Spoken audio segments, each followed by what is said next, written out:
Hey everyone, welcome back to our channel. Today I will show you how to fix League of Legends on update.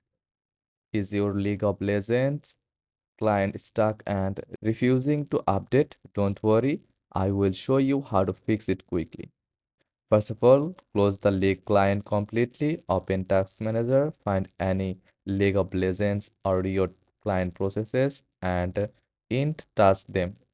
After that, clear temporary file. Navigate to the leaked installation folder, open the RADS or config folder, and delete the logs and temporary folders.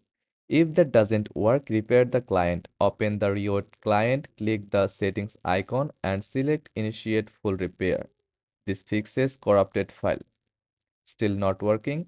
Check your firewall or antivirus, ensuring they are not blocking the Riot client by adding it as an exception. Finally, try reinstalling the game as a last resort. This ensures all files are fresh and up to date.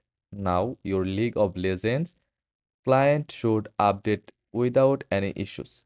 If this helped, like, subscribe, and share your thoughts in the comments. See you on the Rift.